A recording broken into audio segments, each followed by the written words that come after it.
Hello. Hello. In this episode, we are talking about doing things alone, and it's also story time with Nicole and Taylor. I feel like every time story time with Nicole and Taylor. True. If you haven't yet, please subscribe. Please like us.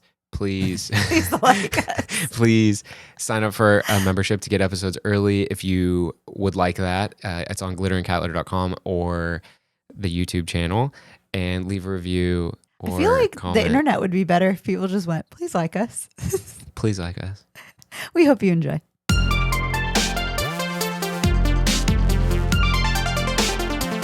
Glitter and cat litter.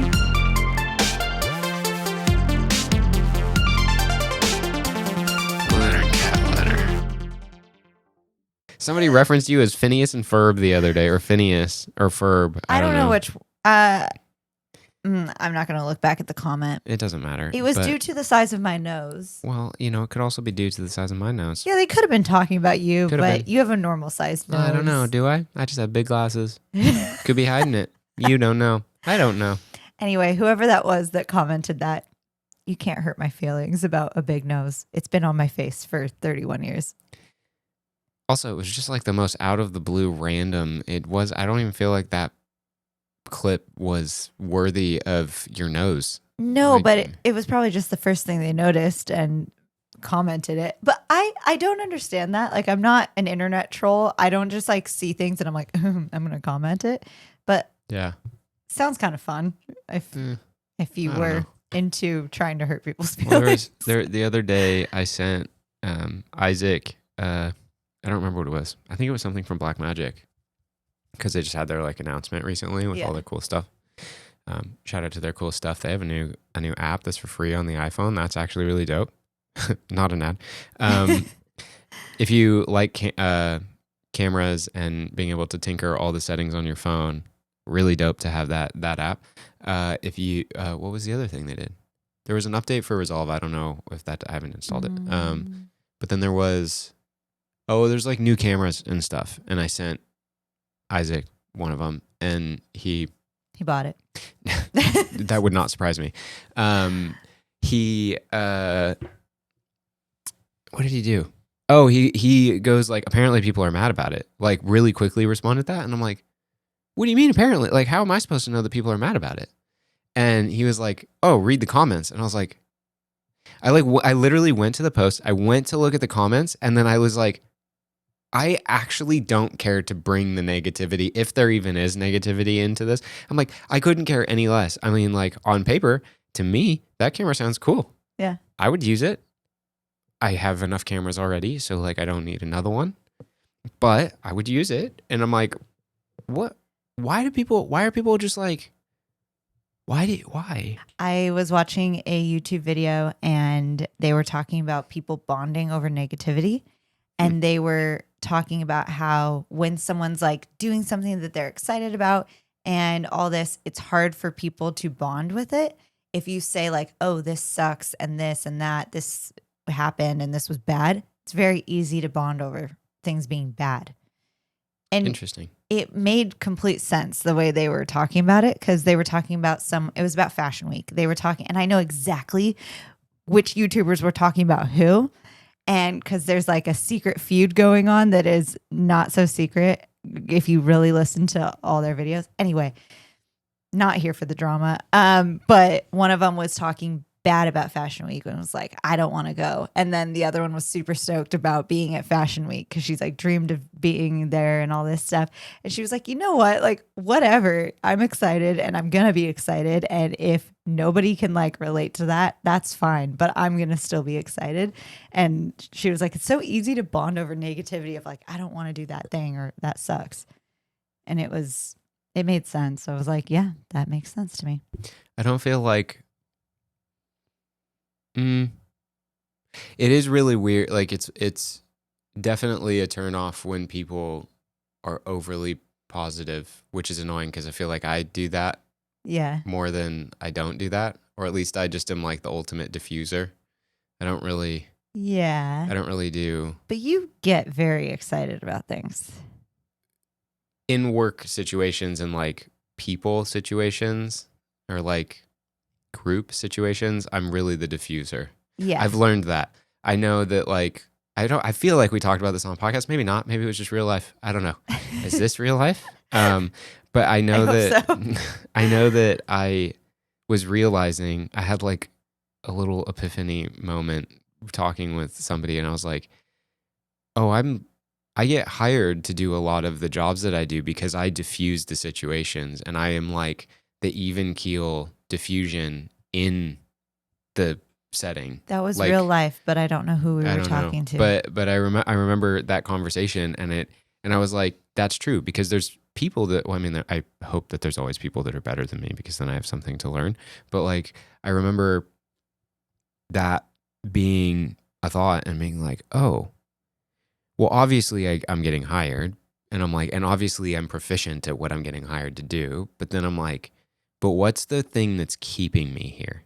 Mm-hmm. You know, because like, if somebody rolls in that's better, Yeah, that doesn't mean that they just automatically are there, because they might actually not have the positive things that like whoever's hiring me actually really wants. Yeah. But like me being proficient is really helpful, right? And so I was like, oh, I literally diffuse all of the situations. Like, I'm not going to go get in the middle of an argument or a fight. That's not the type of No. diffusion I do. I'm a stress diffuser. For real. Yeah, you are. Like, there's been times where I've been, what does that sound? What sound? I don't know. I don't hear a sound. Sorry. It's the voices in your head. Well, there's been times where like I can think of a specific one job where like we were in a building and it was freezing cold, so we got space heaters, or they got space heaters. I just was guilty by association, and they were plugged into all the walls, but no one checked where the breakers were, like, and what was plugged into what, so nobody knew if they were going to pop anything. They asked the question, so it wasn't like they were unaware, but no one knew what would happen. So and they were like, Taylor, do you know? And I'm like, we won't know till we try. So we'll see. I know where the breaker boxes are, so worst case, we just have to, go pop a couple breakers. Yeah. Easy. And so not even 5 minutes after these space heaters being on, it's like everything's going fine. And I'm like, cool. I'm not going to say anything yet because I'm still skeptical. And then at 5.5 minutes, it went, everything turned off. And I was like, everything in the building? No, everything in that room. Oh. But literally the most important things, the entire sound system, the stage, and a bunch of stuff. But the lights didn't turn off for the stage. But the lights in the building, the rest of the room turned off. And I was like, oh no. I was like, what happened? And so I go check the breaker box, and it takes like 20 minutes, and there's no sign of it getting better. Like, yeah. None of the, so I guess I've learned this now. So the moral of the story is we did not figure out what breaker it was. Like, we couldn't. Yeah. They weren't labeled right. And they're never labeled right. I know. Whoever labels these is just the worst. But so they weren't labeled right, and we couldn't figure it out. And then everybody was like trying to like huddle up to figure out solutions. And I'm like, I look at them huddle up and I go, you didn't even ask me if I had a solution in my back pocket. I'm like, so you guys are over here like trying to figure it out, but you're not asking the one guy you hired to make sure that he knew how to solve this. And I'm staring at the solution, which is the stage lights are on. You know what that means?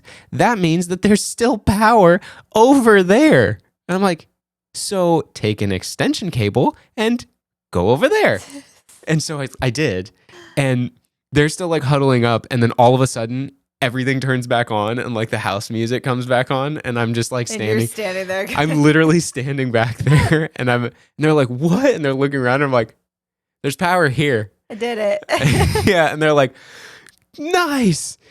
Great. We were getting stressed. We were figuring out how to do it without any lights. And I was like, dude, you went 40 steps too far with that one. This was a Sunday, wasn't it? It sure was. But so that was that situation. And then there's just been other times where like people are having a hard time like communicating, especially artists are having a hard time communicating like musically stuff. And then, that's actually a special one as like a sound guy who's also a musician, because a lot of sound guys aren't also musicians. They're usually just like, really? Most of them are not. Or at least most of the ones that are around. No, I would say most are not musicians first. Okay. Right? So like, and a lot of them that I've been around have not gone to like music school for music creation and the artist side. They've gone for production and science and sound. Okay. So you understand, but you don't understand. And you don't know how to communicate exactly the same way that can nuanced help. And so I wouldn't know how to communicate at all for a musician. Right. Well, I mean, it's not like they're that different, but there are moments where taking the sound into consideration and being able to be like a trusted sound guy, and they're communicating about something and how they think it sounds or how they think it's gonna go and whatever, I can just go up and be like, I can tell you can't really hear the difference, and what's easier for the both of you.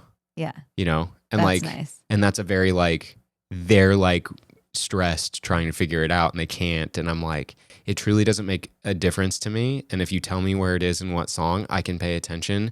And if I feel like it sounds weird, I'll turn it down. That's literally what I'm here for. You thrive in those situations of like being around a lot of people and like interacting with a lot of people where a lot of people freak out. You're very good at that. Being on your own within the group of people in a way. Yeah, and then you add things that go wrong, and then that's when I thrive even more because I'm like, of course it's going to go wrong. I kind of expected something to go wrong. Yeah. Like if it doesn't go wrong, then it's like almost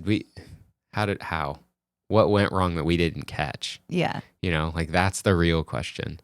Which makes me wonder tours. Every time somebody's on tour, you go see a tour, I'm like, what's going wrong right now? So many things. Always. But I'm like, what's going wrong that they're all stressed out about right now? Or is there anything going wrong? Very few times I've seen anyone running sound or lights or projections or whatever look very calm and happy. They always look quite stressed. I feel like if anybody else that does audio or lighting or video for live anything is in here or watches this, anything listens to for this, anything live, I feel like it's wrong to be not comfortable. It's good to be comfortable. It's wrong to be like, everything's good. And everything's going right. And he wondered why every time I did a live class, I was so stressed out. You were like, it's fine. It's going to be fine. And I do have to say 98% of the time it was fine. But the 2% of the time that was not okay stressed me out every single time. Okay, let me elaborate a little. When I'm in a situation and everything's going well, I go, where's it going to go wrong? Yes. And that's always like floating. I'm always ready to like, or like wireless. Same. Like when there's wireless, I'm always like, is it working? Are the batteries dead? I just changed the batteries. Are they dead though? I'm like, they're fresh. Are they dead? Is there signal? I've set it up. It's worked every other week. Imagine being, okay, we're in this room, right? Exactly where we are. Imagine being alone in this room. Nobody else to help you. You're on the other side. You can't reach over. You can't see the screen. Nothing. I'm just hearing excuses, I think. And there's people paying me to be live to do a thing. And not only do I have to make sure it's like running, but I also have to remember things and I have to know what I'm going to say, know what I'm going to teach.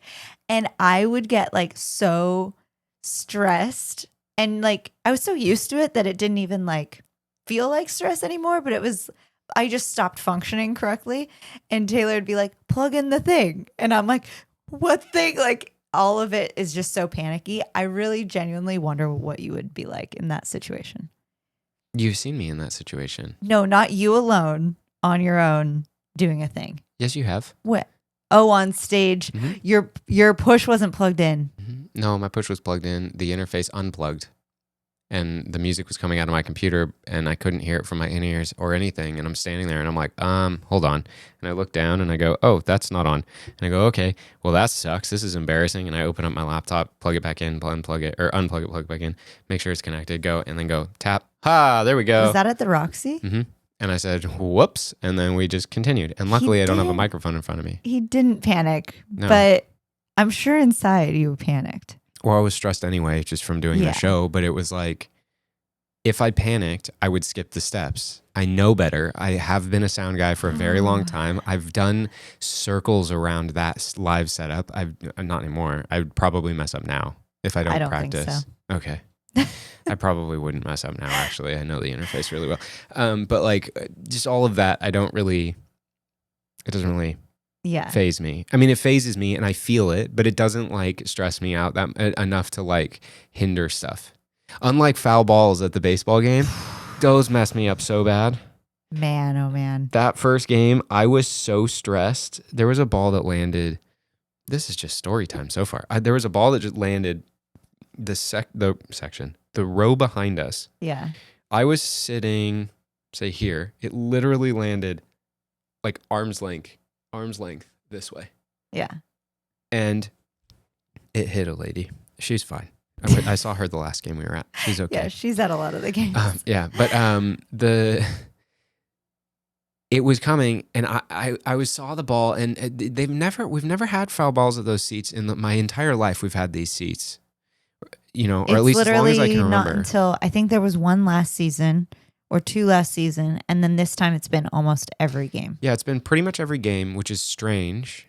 They're doing something. It's the pitch clock. It may be. But anyway, so the foul balls are going super high, so they're coming down with a vengeance, and they're ready to just pop you in the head if you're not careful.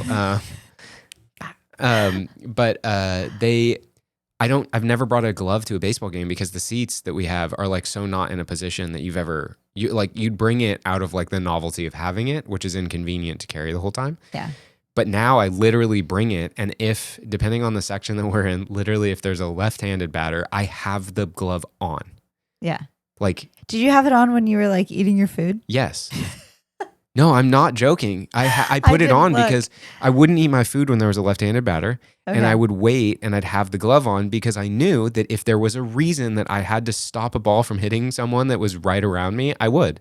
Yeah. And I'm not about to do it with my hands. Anybody that will come here and be like, "Oh, be a man, do it with your hand." No.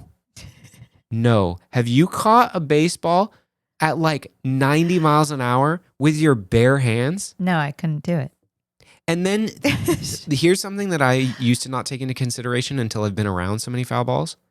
The people around you are more concerned about taking the ball home than they are about how they get the ball and how safely everyone gets the ball. So if you have a crazy person around you that just needs the ball, they will push you and your arms out of the way last moment. If you have your hands positioned, I don't have huge hands, so if you position your hand where the ball is supposed to be, and some crazy person goes like this, you now are getting the ball full speed on your body wherever you're missing it now. Probably your face. Not interested. No. I was stressed for 4 innings, the game that it hit the lady. I counted. I could not undo the stress that it gave me and how like amped I was, and I was sitting in the seat, and I could not get out of it. I was like shaking almost. I figured out why I didn't like baseball because like before 2020, because I went to one high school baseball game and the foul balls were insane. Like I was worried for my life, and I was like, screw this, done with baseball, not a fan. And then I realized it was because they weren't very good at hitting the ball.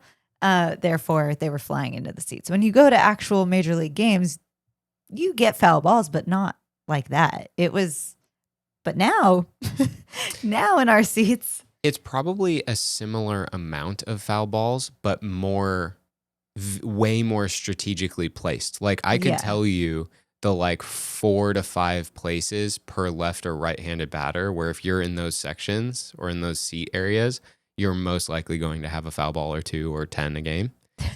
It depends on the pitcher too. Some pitchers it doesn't. Our seats, I would have never ever pegged. We're like behind home plate, and like, I mean, if you follow either of us on Instagram, you've definitely seen where our seats are. Well, not my seats, my family's seats. I hope someday we'll be in the dugout club. Yeah. I want to go down. They have like food and stuff. I just want to do that. I want to feel special. We can do it. It's just very expensive. For way too much money. Yeah, I'm not. It's not. Would you ever go to a baseball game by yourself? Heck no. I feel like baseball I could do by myself. I'll watch it at home by myself. It's way more fun. There's announcers I'm with. Oh my gosh. Why would I not with Joe and Oral? I might be. I mean, maybe. You don't know. But why would I go to the game by myself? That doesn't sound very fun. Okay, here's the thing about baseball in particular, I could go to a game with 4 people and not say a word to them the entire game. Yeah, but you're still with the 4 people. Their presence is around you. That makes a difference to you? Mm-hmm. I don't want to have to make friends. This is one thing I really love about Taylor. It doesn't matter. Like he will choose to go with you rather than going by himself almost all the time, every time. And it makes you feel so special because you're like, oh, do you want me to go to the store with you? Most people would be like, no. I even am like, no, that's okay. Like you do whatever you need or want. If you were like, do you want to go to the store with me? It'd be like, will you please go to the store with me? In like the sweetest way. 60% of the time I would do that every time. Have you ever gone? You used to go to Disneyland by yourself. Easy turbo. This is before me. No. I thought you did. Maybe once, and it was to avoid classes in college. So I'd rather take the L of being alone at Disneyland and going straight on a ride and then going home. And then when you had a pass, you didn't go by yourself. Heck more often. No. Are you kidding me? No, I genuinely thought you did. I don't think so. Huh. I'm pretty certain I did not. I don't. The alone thing is not a Taylor thing. Why is that? I don't like it. Simple as that. Pretty much. It's a short podcast today, guys. We're done. I don't like it. Because you don't want to be alone with your thoughts. No, well, maybe originally I would. I used to say that like things are better experienced with others, and that voice. Wow. Uh-huh. I'm making fun of myself. That's your inner voice. That's what you sound like to yourself. Interesting. That'd be so sick. No, I don't believe that. Well, I do believe that things are better with other people and sharing the experience is really cool. But I was afraid to do stuff alone. I didn't like to do stuff alone. I didn't want to. I don't know what it was. I think it was just out of like, it couldn't have been making decisions because I was willing to make the decision with other people or for other people. Mm-hmm. So it was really just like, I really didn't like doing things alone. And I can remember being like a child that I would like not go ask for anything. Like if I needed a bathroom and I couldn't find it, I would nothing. I will pee my pants. I do remember that. Being like that as a kid. Yeah, Scarlett is still, well, no, I don't think anymore. She was for a while, and I was like, oh, I know that one. I was there one time, or a lot of times, but. She's much younger than us, but like, I used to encourage her to go ask or like go do something just to like make her do it. Because I think it's good, but I really remember being super afraid to ask people things or go anywhere on my own. But I was afraid of like being kidnapped. I don't remember a specific situation, but I know that like I could literally be in like my mom or dad's arms and they would say, ask them. And I would be like, heck no. Yeah. No chance am I asking anybody anything. 0 chance. And now I'm still very much so not interested in doing things alone. There's something weird, very, very weird about it to me. Like, I really don't like it. You went to a coffee shop and worked on your own the other day. The other day to her is 2 months ago. No, on Saturday. I'm not crazy. Oh. That was the other day. Yeah. That was fine. I don't know. It wasn't like... I was far less uncomfortable. I think me being more comfortable having that's what I was gonna say. Like lost weight and everything has made it so much easier and pretty much just like whatever. Like I don't think about it that much. Yeah. And when I was thinking about this, I was kind of like, I don't know. I like 100% would never go eat somewhere alone. I've done it. Like now, I really don't like it. I really, really do not like going and eating alone somewhere. Spending time alone, because I don't think it's like good or bad either way, really. But I like my favorite trips. I can't say my favorite trips. Some of my best memories have been on trips that I went on my own by myself. And I think it's just like a completely different experience doing things alone because, yeah, like you can say that we can do what I want. Like if you ask me, like, okay, well, let's go somewhere that you want to eat. Let's do what you want tonight or whatever. Sure, I'll do what I want. But it's also like I am caring for what you could possibly want, even if you're like, no, I don't care. So it's like when you actually go do things on your own, fully on your own, or like go on a trip by yourself, you can actually do everything that you want to do without worrying at all about another person, which I think is a really good experience and a really interesting experience. I don't know how often. Well, I've flown a few times alone. Mm-hmm. And that's been fine, but that's like, it's very interesting. I'm not adverse to like the specifically alone part. Mm-hmm. I'm just like, this is far less desirable to me. Yeah. You know what I mean? Like Yeah. I'm like, if you were ever to ask me to do any of the trips that you've done in your past alone, I would 100 times out of 100 say, no, it's not even worth me going. Because the experiences and the places, I'm like, I don't even care if I see it. Like, it would be awesome to see it or go do it, whatever it would be. But I'm like, I actually don't care because that is what I actually want to share with people. Like, I could not care any less about going to see really awesome stuff alone. Well, like, okay, so part of it for me, like I went to London when I think I was 19, and I don't remember why I went. I know my friend Alessandra was there and I stayed with her, which I was super grateful that I got to stay with her and spend time with her. But I wasn't with her the whole time. Like we would go out to dinner when she got off work and then we'd go to sleep and all that. But most days, like the whole day, I was alone. But I remember my mom being like, what in the world are you thinking? Like, that is the scariest thing. Why would you ever do that? Like, aren't you terrified to go do that alone?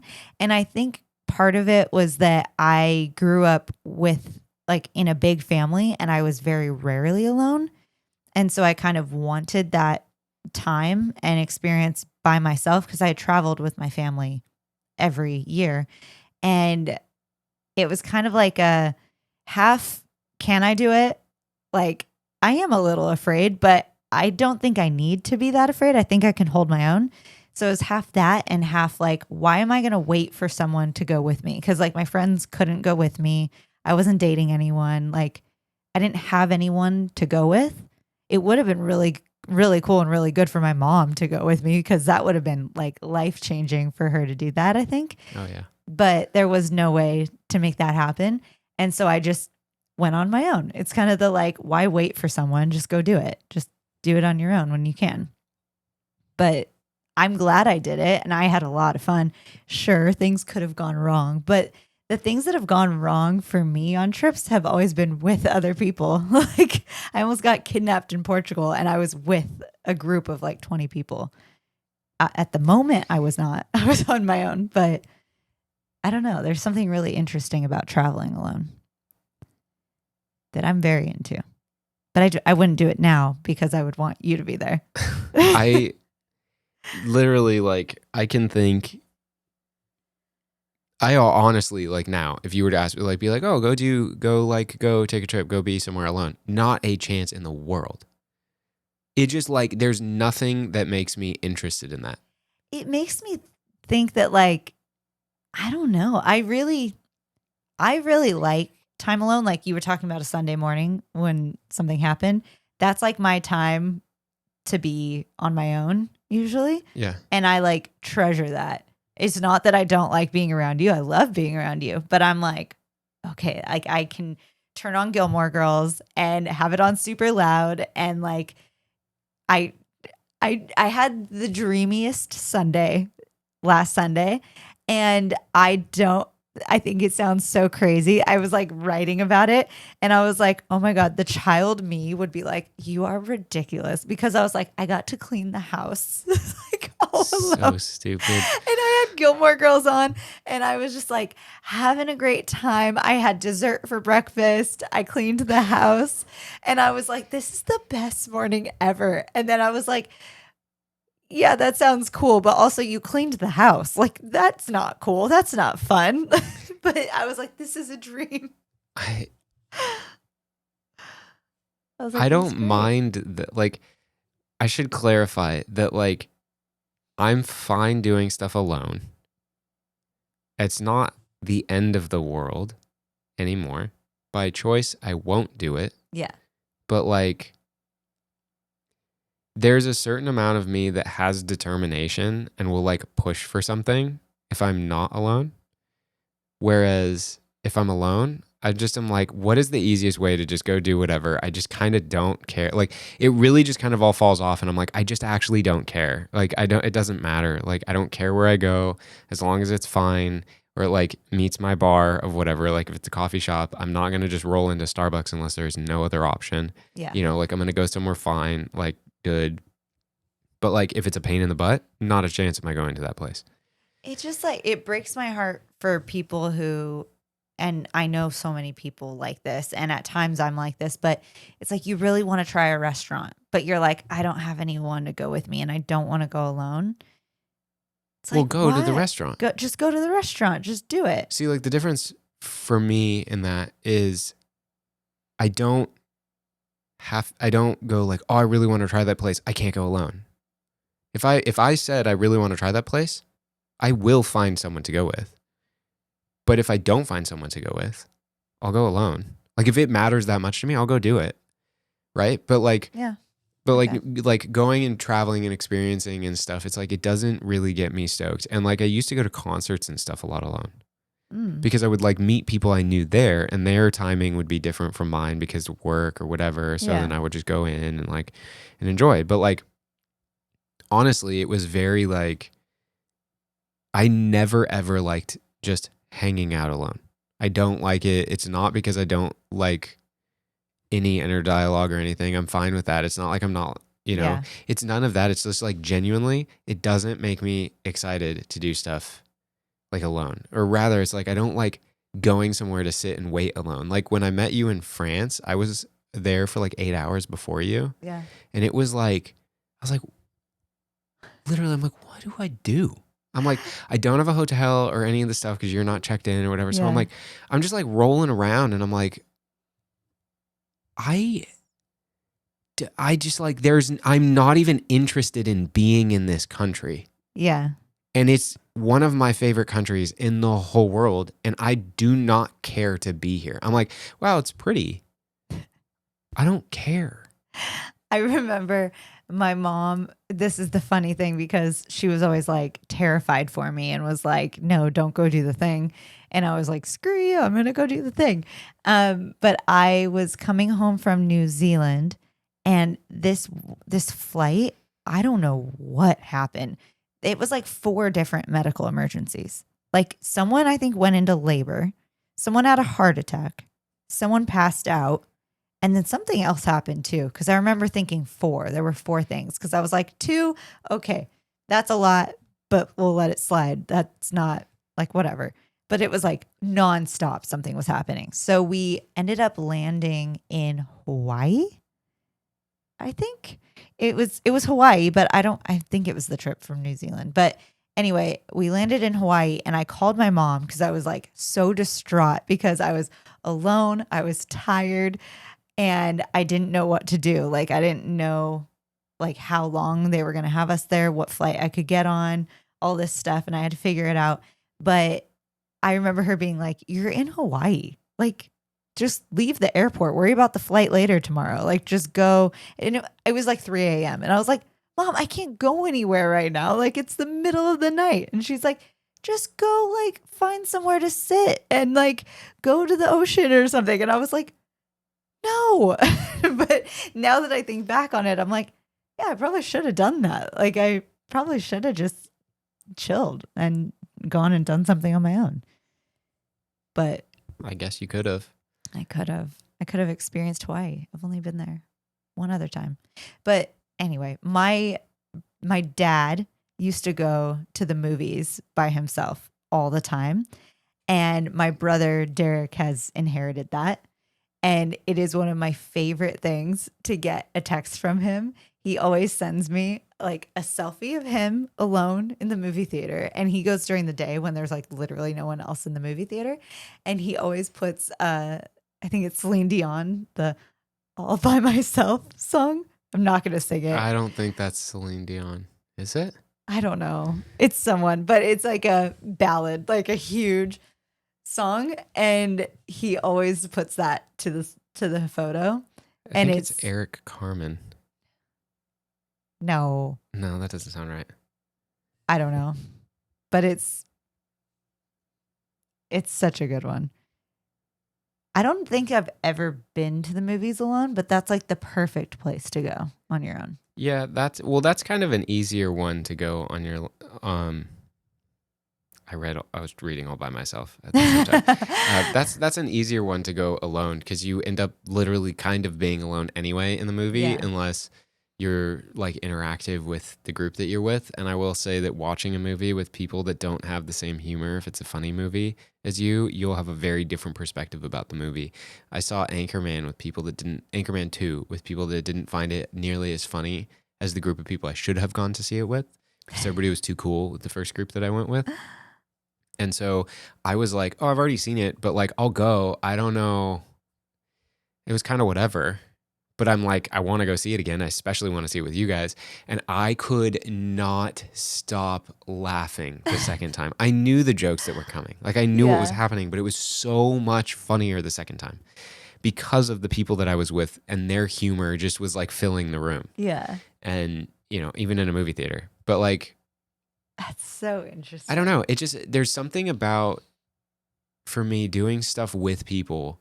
It really is more about like the experience of stuff. And it's not about like, I'm afraid to go do it alone or I can't, or like crippling. Like none of it is that. Like if I need to go do something alone, I will. Like the other weekend, I literally offered to go to like with you while you were teaching. And I was like, I'll go to a coffee shop and I'll just like bring stuff to either work or hang out or something. Like it doesn't matter. I'll go do something there. Easy. Yeah. But then like if you were to be like talking to me, never in my life would I be like, I'm going to go drive to this random coffee shop and I'm going to go like hang out for a long time. Like, I'll see you later. I'm going to work there all day today. You would be like, what? If I did that, I think you'd be like, okay. I'd be like, great. Tell me how it goes. If you did that, I'd be like, oh, he's going through something. I've only done that once, and that was like a couple months ago, but it was mostly I needed to go get the car washed, and then I was going to go get us coffee from Bodhi, and then I was going to come home, and then I was like, well, she's filming and other stuff, so it actually makes sense if I'm out of the house a little longer than rolling in, and if I roll in with a hot coffee, it doesn't work well for your timing. So I'm like conveniently inconvenient. I'm fine doing stuff here. I already have my laptop and stuff anyway. So like I'll just keep working. But it's not like literally if there's not a reason that I'm not around or with people that I'm close to, I will not go do it. I don't know. There's something about that. Like when I see people doing things alone, I admire it. I mean, it's cool. It's great. Yeah. But like me going, I went to the gym one time alone recently and I was in there and I'm like, this is weird. I don't like this. I was like, why am I doing this? I was like, I know why I'm doing this, but I was like, why am I here?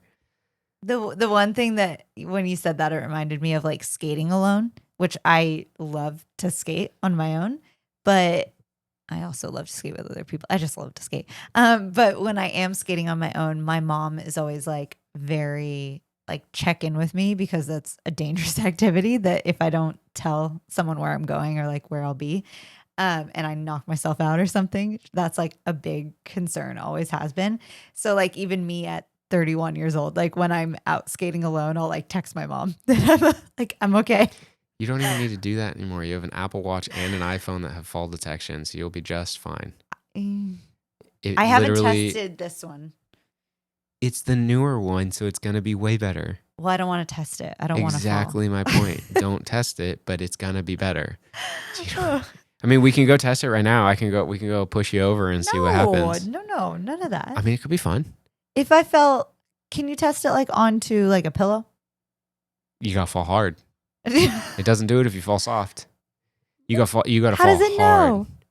It's got the accelerometers and the like thing. It's got the raise to wake What detection. if I like yeah, WrestleMania yeah, myself? it'll do it.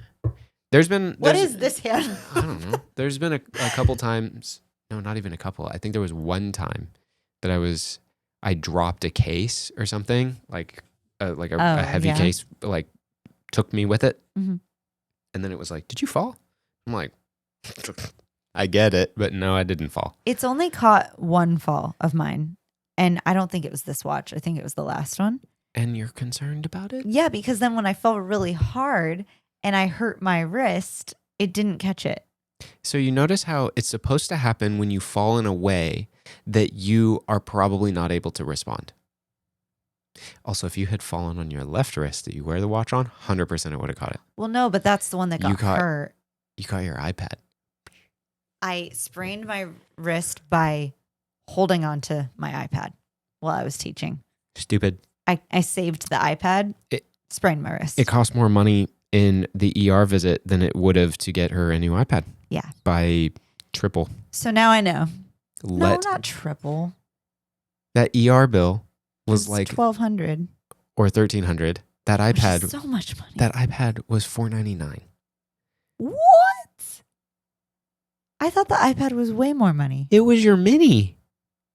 Oh, it was. Oh, this would have broken my wrist. This is the bigger. That one would have broken. This one would have shattered you. Oh, man. This one will shatter you if I toss it to you and you catch it now. That's tragic. That was from a mini. Yeah. You fall rarely, but when you do, you make her count. There's no wood. That's wood? In there somewhere. What if Linda was like, hello? Hello. All right. On that note, I want a coffee. I am crashing. We have been up very early. That's another time that I cherish alone, by the way. You already mentioned that you cherish your time in the mornings alone. No, Sunday mornings. I didn't say every morning. Oh, yeah, whatever. I get about 45 minutes alone. Yeah, we'll see. In the morning. We'll see. I'm a loner. Yeah, loner. I like to be alone with my thoughts. Okay. Well, if you also like to be alone with your thoughts, let us know in the comments and reviews, and like this, and please subscribe. Please. And if you don't have a membership already, or if you want a membership, if you want the episodes early, you can sign up on glitteringcatlitter.com or on the YouTube channel, and we'll see you next time. Bye.